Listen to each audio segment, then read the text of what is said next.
আমরা আলোচনা শুরু করছি। সকলকে অভিনন্দন। অনেকদিন পরে আমরা বসেছি। টপিকসটা খুব সেন্সিটিভ,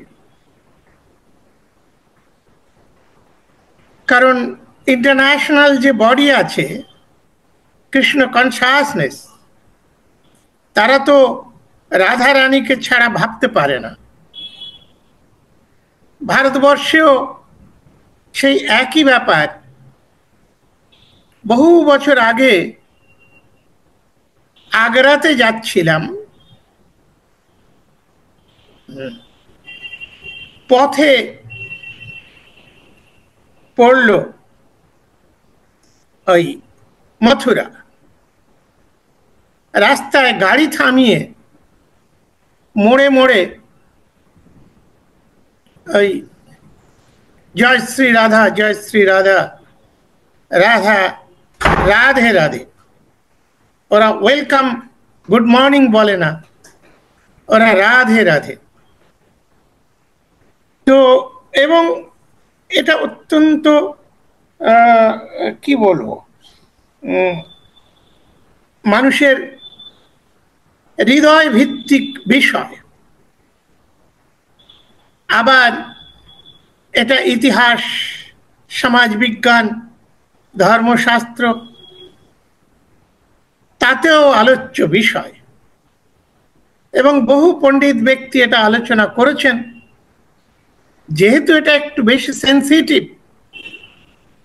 আমি সেই জন্য ঢাল স্বরূপ কিছু বিশিষ্ট বিশিষ্ট ভক্ত বা পণ্ডিত ব্যক্তির নাম এবং তাদের কথা ব্যবহার করেই আলোচনাটা শুরু করব। সকলেই জানেন সাহিত্য সম্রাট বঙ্কিমচন্দ্র চট্টোপাধ্যায়, উনি আসলে হিন্দু সম্রাটও বটেন। ওই যে সুজলাং সুফলাং মলয়জ শীতলম বন্দে মাতরম, ওটা তো ওনারই দেওয়া। তাকে আমি সামনে রেখে আলোচনা করব, কারণ 1888 সালে 1885 সালে যখন গুরুচাঁদ ঠাকুর প্রবলভাবে লর্ড রিপনের হাত ধরে এই ভারত রাষ্ট্র নির্মাণের কাজে অস্পৃশ্য জনগণ যারা, তাদের নিয়ে মার্চ করে এগিয়ে চলেছেন। এবং হরিচাঁদ ঠাকুর তার 50 বছর আগে থেকে, অর্থাৎ 1835 সাল থেকে শুরু করে এই বৈষ্ণবেরা ভণ্ড, এই রাধে রাধে, ওই নতুন গোসাই শরৎচন্দ্রের, এরা সব ভণ্ড, এরা সব অন্যায় আচরণ করে, যেটা মহাত্মা মোহনদাস করমচাঁদ গান্ধীও বলেছেন তার অটোবায়োগ্রাফিতে, যে ছোটবেলায় মায়ের সঙ্গে সুদামাপুরীর হাভেলিতে গেছি বটে, কিন্তু পরবর্তীকালে যখন দেখেছি ওখানে একটা বিধিকিচ্ছিরি অর্থ ইত্যাদির অন্যায় আচরণ। এবং উনি ইঙ্গিত করেছেন যে ওই রাধা কৃষ্ণর যে একটা অশ্লীল, সেগুলোও ছিল। সুতরাং আমি আর ওখানে যাতায়াত বন্ধ করে দিয়েছি। তো আমি গান্ধীতে চলে এসেছি, শুরু করেছি হরিচাঁদ দিয়ে, যে তার বিরুদ্ধে, এই বৈষ্ণবিজমের বিরুদ্ধে যেটা অল্প কিছুকাল আগে শ্রী চৈতন্যের মাধ্যমে শুরু হয়েছে, যিনি ওই জগাই মাধায়ের চান্ডালের কলসির কানার গুতোয় মাথা ফাটিয়ে আহত হয়েছিলেন।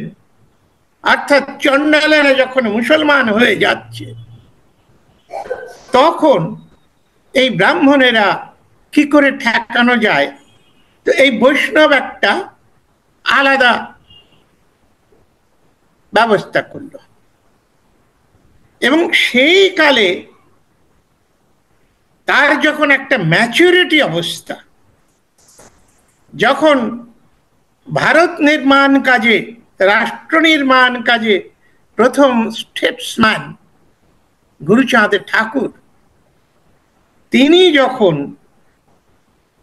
এই পতাকা এগিয়ে নিয়ে চলেছেন, সেই সময় 1888 সাল, তখন বঙ্কিমচন্দ্র লিখছেন ধর্মতত্ত্ব বিশাল পুস্তক, কৃষ্ণ চরিত্র। তার আগে যিনি সাম্য ইত্যাদি ইত্যাদি কত সুন্দর সুন্দর লিখেছেন, তার আগে যিনি ওই মুশারফ হোসেনের জমিদার দর্পণের বিরুদ্ধে গালিগালাজ করেছেন যে এই সমস্ত তোমরা লেখা বন্ধ করো, কারণ এই কৃষকরা বিদ্রোহ করতে পারে, যেটা অলরেডি হয়ে গেছে, সেই ইতিহাস আজকের নয়, সেগুলো নিয়ে আলোচনা করো না, তোমরা বন্ধ করো। মুশারফ হোসেনের জমিদার দর্পণ বন্ধ করতে বাধ্য হয়েছিলেন প্রায়। তো সেই সময় বঙ্কিমচন্দ্র ফিরে গেলেন ধর্মতত্ত্বে, ফিরে গেলেন কৃষ্ণ চরিত্র। আমাদের যে আলোচ্য বিষয় রাধারানীর বিষয়, সেটা আমি সেই কৃষ্ণ চরিত্র থেকে শুরু করি। সেখানে বঙ্কিমচন্দ্র অনেক খুঁজে খুঁজে খুঁজে খুঁজে যত হিন্দু শাস্ত্র আছে সমস্ত খুঁজে মাত্র 23টা বউ শ্রীকৃষ্ণের সন্ধান পেয়েছেন। 23। তাদের নাম কি? রুক্মিণী, সত্যভামা, গান্ধারী, শৈব্যা, হৈমবতী, জম্মবতী, কালিন্দী,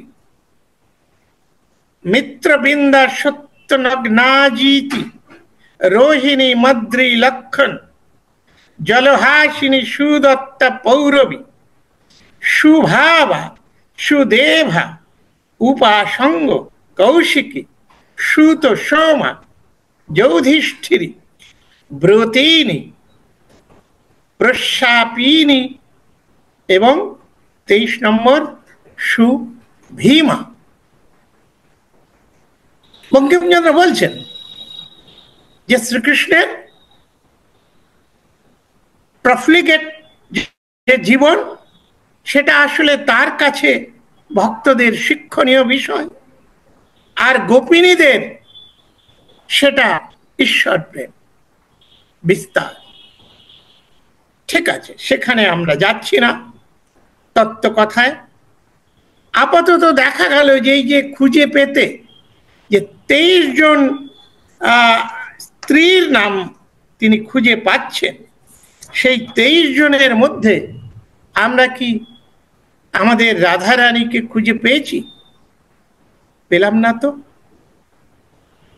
তাহলে স্বাভাবিকভাবে যে প্রশ্ন আজকে উঠেছে যে এটা কি ফিকশন না প্র্যাকটিক্যাল কিছু, বাস্তবিক, ঐতিহাসিক?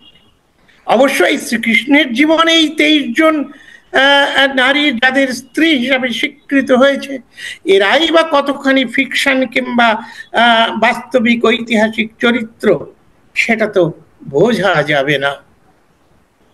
যেমন আমি 2-3 দিন আগে রোম থেকে ঘুরে এলাম, সেখানে দেখে এসেছি 2000 বছরেরও বেশি পুরনো প্যান্ডিয়ান সে অসাধারণ সৌধ আজও খাড়া রয়েছে, অটুট, ছবিগুলো পরিষ্কার, হাজার হাজার লোক যে দেখছে প্রতিনিয়ত।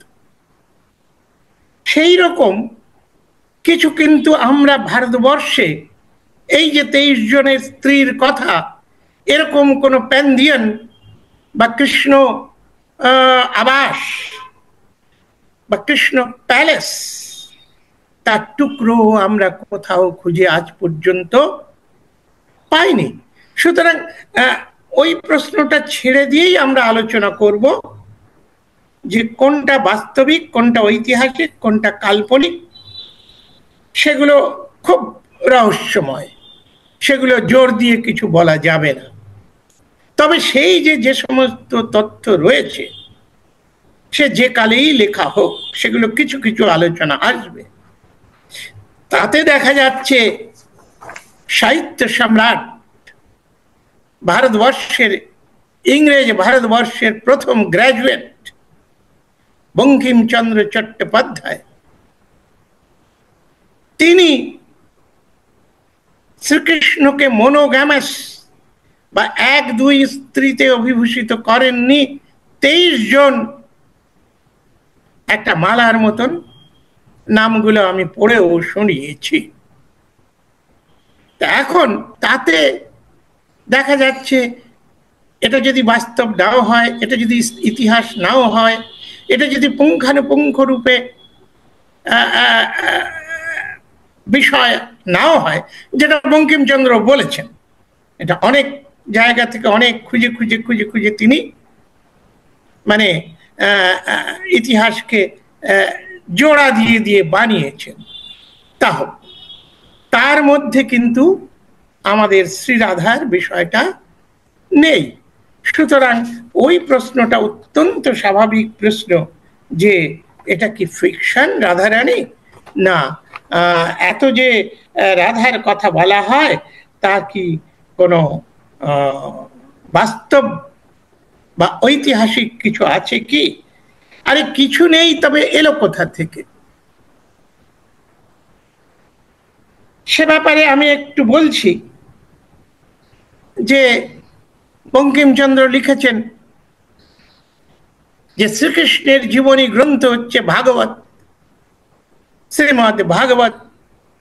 সেই ভাগবতের 10-61-7 শ্লোকে পরিষ্কার লিখছে, তা সঙ্গে 10 পুত্রানাং কৃষ্ণ স্ত্রীনাং পুরাদিতা অষ্ট মহিষস্তোত্রপুত্রান প্রদ্যুম্নাদীন গৃহামিতে।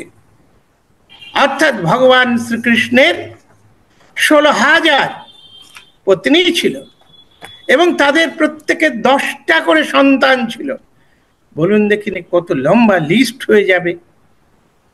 আমি আমার গ্রন্থ ওই গীতা রহস্যে লিখেছি, অতগুলো স্ত্রীর নাম এবং সন্তানের নাম নাতি লাগবে না, ওই লিখতে গেলেই তো একটা বড় মহাভারত হয়ে যাবে।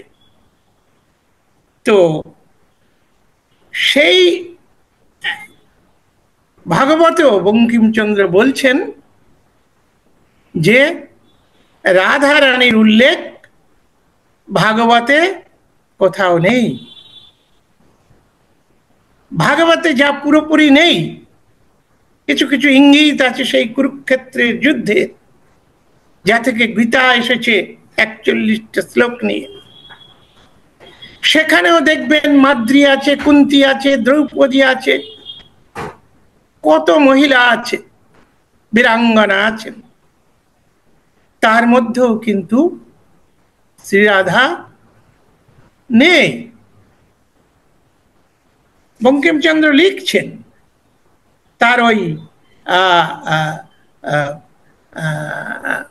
কৃষ্ণ চরিত্র এবং ধর্মতত্ত্ব গ্রন্থ, ওগুলো ওনার খুব ম্যাচিওর্ড জীবনের লেখা বই। আমি কোট পড়ছি, মহাভারতে ব্রজ গোপী দিগের কথা কিছু নাই। এই গোপী তত্ত্ব মহাভারতে নাই, বিষ্ণু পুরাণে পবিত্রভাবে আছে, হরিবংশে প্রথম কিঞ্চিত বিলাসিতা প্রবেশ করিয়াছে, তারপর ভাগবতে আদিরসের অপেক্ষাকৃত বিস্তার হইয়াছে, শেষে ব্রহ্ম বৈবর্ত পুরাণে তাহার স্রোত বহিয়াছে। তাহলে এই যে যা নেই সেই বিষয়টা অনেক পরবর্তীকালে বলা যায় প্রধানভাবে ওই ব্রহ্ম বৈবর্ত পুরাণ, যেটা মুসলিম পিরিয়ডের বেশ শেষ দিকের, ইসলামিক পিরিয়ডের, টার্কিশ পিরিয়ডের বা মুঘল পিরিয়ডের নয়, বেশ শেষ দিকের লেখায় এই কথা আছে যে কৃষ্ণের মামা আয়ন ঘোষ, তার বিয়ে করা বউ রাধা, সেই শ্রীরাধার সঙ্গে ভাগ্নে ভগবান শ্রীকৃষ্ণের প্রেম বিস্তার লাভ করে। সেই কাহিনীটাই হচ্ছে শ্রীরাধার বিষয়বস্তু। প্রেম যে কোনো সময় যে কারোর সঙ্গে হতে পারে, যেমন প্রেম যে কোনো সময় যে কোনো পরিস্থিতিতে কারোর সঙ্গে বিচ্ছেদ ঘটতে পারে। আজকে তোমায় ভালোবেসেছি তাই চিরকাল তুমি আমার মনের মতন থাকবে না, কাজ করবে না, তারপরেও সেই প্রেম অটুট থাকবে, এমন তো কথা নেই পৃথিবীতে। তো সেই যে রাধার ব্যাপার, সেই বিশ্লেষণ করে বঙ্কিমচন্দ্র বলছেন ভাগবতের এই রস পঞ্চাধ্যায়ের মধ্যে রাধা নাম কোথাও পাওয়া যায় না। এটা অন্য কেউ বলছেন না, বঙ্কিমচন্দ্র চট্টোপাধ্যায় তিনি লিখছেন। বইটা যে কেউ পড়ে দেখতে পারেন, পুরনো বই পাওয়া যায়। ভাগবতের এই রস পঞ্চাধ্যায়ের মধ্যে রাধা নাম কোথাও পাওয়া যায় না, অথচ বৈষ্ণব চর্যাদিগের অস্থিমজ্জার ভিতরে রাধা নাম প্রবিষ্ট, কিন্তু মূলে কোথাও রাধার নাম নাই। ওই এত বড় ভাগবত, তাতে কোথাও রাধার নাম নাই। ভাগবতে কেন, বিষ্ণু পুরাণ, হরিবংশে বা মহাভারতের কোথাও রাধার নাম নাই। রাধাকে প্রথম ব্রহ্ম বৈবর্ত পুরাণে দেখিতে পাই। এটা আমি বঙ্কিমচন্দ্রের কোট শেষ করলাম।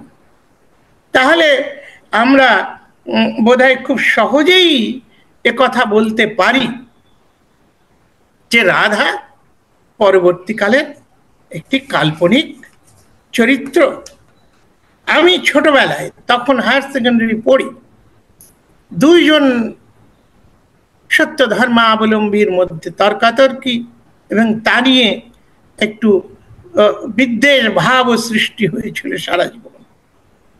দ্বিজেন্দ্রলাল বিশ্বাস এবং গুরুনাথের নাতি ভাগ্নে বিধুভূষণ দত্তগুপ্ত। বিধুভূষণ দত্তগুপ্ত বলছেন গত রাত্রে শ্রীরাধা আমার সঙ্গে দেখা করে গেছেন, কথা বলে গেছেন। আর পণ্ডিত দ্বিজেন্দ্রলাল প্রফেসর তিনি বলছেন না, রাধা চরিত্র কাল্পনিক। সেদিন এই দুই মহাপুরুষের মাঝখানে আমি কেবল শ্রোতা ছিলাম, পরবর্তীকালে এগুলো পড়ে দেখেছি যে তাই ব্যাপারটা তাই। আসলে দ্বিজেন্দ্রলাল শুধু নয়, বঙ্কিমচন্দ্র লিখে গেছেন এবং তিনি বই উল্লেখ করে করে বলে গেছেন যেখানে থাকবার কথা সেই সমস্ততে নেই, আছে কোথায়? ব্রহ্ম বৈবর্ত পুরাণ। ব্রহ্ম বৈবর্ত পুরাণ উইলসনের মতে অনেক পরবর্তীকালের, ইসলামিক পিরিয়ডেরও অনেক পরবর্তীকালের। এখন কথা হচ্ছে যে এই যে ইসলামিক পিরিয়ডের পরবর্তীকালে কেন এই ধরনের একটা মানে এক্সট্রা ম্যারিটাল প্রেমের বিষয় এটা আছে এক্সট্রা ম্যারিটাল প্রেম হতেই পারে। ম্যারিটালে যে প্রেম হবে এমন কোনো নিশ্চয়তা নেই। ওই যে আছে না সমস্ত কবিদের, ওই বৈষ্ণব কবিদেরই লাখ লাখ যুগ হিয় হিয় রাখলু তবু হিয় জুড়োনো না গেল। এ তো আছে, এও তো আছে জনম জনম হাম রূপ নিহারলো নয়ন না তিরোপিত ভেলো। তো সেই নয়নের তৃপ্তি উৎপাদক প্রেমের পাত্র বা পাত্রী জীবনের যে কোনো সময়ে আসতে পারে, ঠিক আছে, আসতে তো পারে। তাহলে এই যে যে রাধারানীর বিষয়টা আর শ্রীকৃষ্ণের বিষয়টা কখন থেকে থাকতেই পারত। ঘট জাতকে শ্রীকৃষ্ণের যে সমস্ত কথা আছে পালিতে, আমি এর আগে একটু আলোচনা করেছি, সেখানেও ঘট জাতকে কোথাও এরকম রাধার বিষয় নেই। আবার ওই বললাম অন্যান্য সেগুলো বঙ্কিমচন্দ্র বলছেন যে কোথাও নেই, দ্বিজেন্দ্রলাল বলেছেন কোথাও নেই।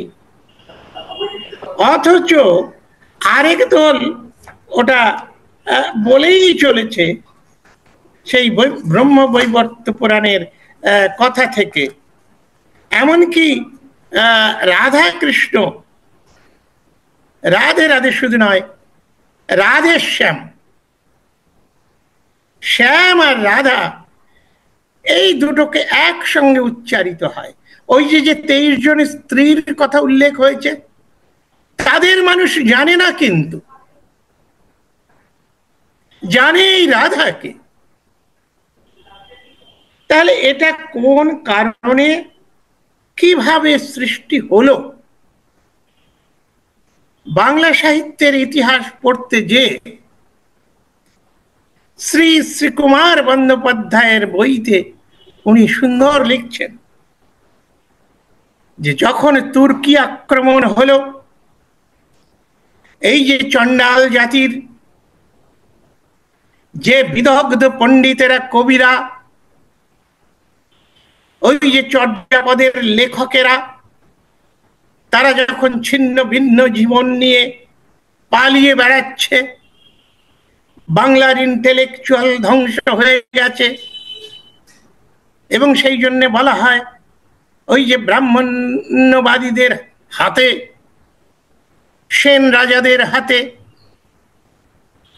যখন বাংলা ধ্বংস হয়ে যাচ্ছিল, বাংলা ভাষা শুধু কাব্য কবিতা নয়, ওই জন্য বলা হয় যে ওই যিনি আক্রমণ করেছিলেন সেই মুসলিম তুর্কি যোদ্ধা, তিনি বাংলাকে, ভাষাকে রক্ষা করেছিলেন। যদিও সেই সমস্ত চণ্ডাল চর্যাপদের কবিদের বাঁচাতে পারেননি, কিন্তু ভাষাটাকে কোনো রকমে বাঁচিয়েছিলেন। আর শ্রীকুমার বন্দ্যোপাধ্যায় সেখানে বলছেন যে এই যে অবক্ষয়ের দিন, লুটপাট, কোনো বিয়ে থার প্রায় ব্যাপারই নেই। নারীকে যখন তখন সুলতানেরা, সৈনিকেরা, নবাবেরা, ব্রাহ্মণেরা তুলে নিয়ে চলে যাচ্ছে, দেবদাসী সেবাদাসী তে পরিণত করছে। এই রকম সময়ে বোধহয় মুসলিম সম্রাটদের, সেভাবেই শ্রীকুমার বন্দ্যোপাধ্যায় লিখেছেন যে মুসলিমদের, সেই নবাবদের মনের একটা যে একটা একটা কি বলবো, হেজিটেশন, যে তারা বোধহয় অইসলাম অইসলামিক কাজ করছে, পাপ করছে, তার একটা আশ্রয় খুঁজেছিল। সেই আশ্রয়টা দিল এই কবিরা। তারা আবিষ্কার করলো, দেখো এই যে ভগবান এত বউ আছে, 16,000 গোপিনী আছে, ওই যে গাছের ডালে উঠে মেয়েরা স্নান করছে, বলছেন উঠে আয়। এই যে ভগবানের যে লীলা খেলা, রাজা রাজারা, সম্রাটেরা, এই পাঠান মুঘলেরা, ব্রাহ্মণেরা, এগুলো করতে কোনো অসুবিধে নেই। এটা একটা পারমিটেড বিষয়। এটা বাংলা সাহিত্যের ওই অবক্ষয়ের যুগের কি করে এই জিনিসগুলো, এই রকম রচনা উঠে এলো, সেটা উনি লিখেছেন। আর আমি যেটা আবিষ্কার করেছি যে পশ্চিমে শ্রীকৃষ্ণ কিন্তু একজন বীর, যুদ্ধ করছেন, কংসের সঙ্গে যুদ্ধ করছেন, এর সঙ্গে যুদ্ধ করছেন, ওর সঙ্গে যুদ্ধ করছেন, কুরুক্ষেত্রের যুদ্ধ পরিচালনা করছেন। বিয়ে অনেক তখনকার দিনেও মনোগামী, পলিগামী ছিল, সব রাজাই অনেক বিয়ে করেছে। সুতরাং শ্রীকৃষ্ণ শক্তিশালী পুরুষ, তিনি অনেক বিয়ে করবেন, সেগুলো তো সেকালের সমাজে উদাহরণের অভাব নেই। তারপরেও এই যে চরিত্রটা বাংলায় যখন এলো, তখন দেখা যাচ্ছে সেই রণচোরজি, মাখনচোরজি একেবারেই বাঁশুরি হাতে চলে এলেন। শঙ্খ চক্র গদা পদ্ম বিভূষিত ভগবান, তিনি ওই শ্যামের বাঁশুরি নিয়ে মেয়ে ভোলানো বাঁশি বাজাচ্ছেন। এটা তার কারণ আমার মনে হয়েছে যে এখানে এসে বৈষ্ণব পদাবলিতে এগুলো হয়েছে, তার কারণ হচ্ছে এটা ইতঃপূর্বে ছিল বৌদ্ধদের দেশ।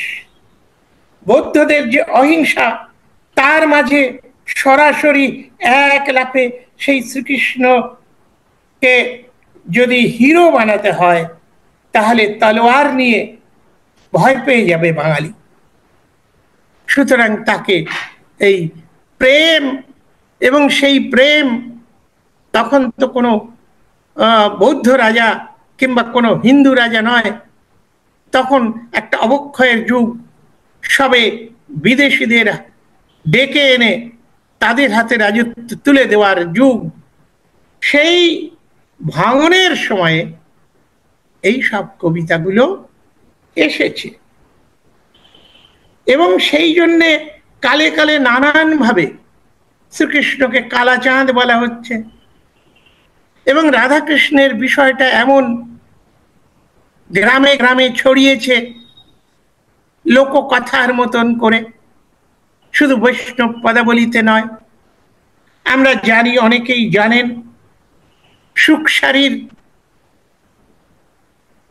ডায়লগের মধ্য দিয়েও শ্রীকৃষ্ণ রাধার কথাই বলা হয়েছে।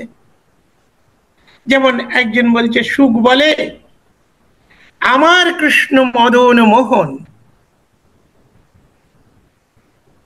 যখনই শ্রীকৃষ্ণের গুণগান করা হয়েছে যে আমার শ্রীকৃষ্ণ মদন মোহন, সঙ্গে সঙ্গে রাধা রানীর যারা সমর্থক, যেমন কাওয়ালি গাওয়া হয়, এদিকে গাইলে একটা, ওদিকে গাইলে আরেকটা, তেমনি ওই বলা হচ্ছে, সারি বলে আমার রাধা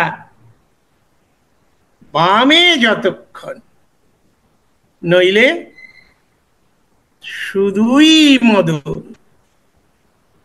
অর্থাৎ আমার শ্রীরাধা যদি বা পাশে থাকে তোমার কানাইয়ার, তাহলেই তিনি মদন মোহন, না হলে তিনি শুধুই মদন। তার আর সেই ঐশ্বরিক, সেই বীর্যবত্তা, সেই পৌরুষ, সেটা আর দেখতে পাওয়া যায় না। তা এখন যাদের মনে ওই প্রশ্নটা ছিল যে শাস্ত্র কোথায় কোথায় কেমন ভাবে আছে, এবং আমি একটু ইতিহাস ঘেঁষেও বলেছি কোন পর্যায়ে বঙ্কিমচন্দ্র শুরু করেছেন, কিংবা কোন পর্যায়ে ওই ব্রহ্মবৈবর্ত পুরাণে এই সমস্ত আদিরসাত্মক কাব্য কথা ভগবানের সঙ্গে শ্রীকৃষ্ণের পৌরুষের সঙ্গে যুক্ত হয়ে একটা কাহিনীতে পরিণত হয়েছে। তাতে আপনারা নিজেরাই কনক্লুশন করে নেবেন এটা ফিকশন না হিস্টোরিক। যা বলেছি তাতে যথেষ্ট হয়েছে। তবে এবারে আমি একটা যে কথা বলবো, এগুলো আমার কথা, একেবারেই আমার কথা। সেটা হচ্ছে, আরে রাধা কেন ফিকশন হতে যাবে? রাধা কখনোই কাল্পনিক নয়। কারণ রাধা কোনো ব্যক্তি নয়, রাধা ব্যষ্টি, অর্থাৎ একটা সামগ্রিক প্রেম। প্রেমই তো জীবনের আদি অন্ত।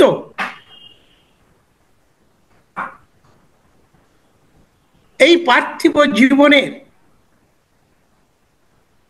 প্রাণময় জীবনে মূলাধার প্রেম। সেই প্রেম, সেটাই রাধা।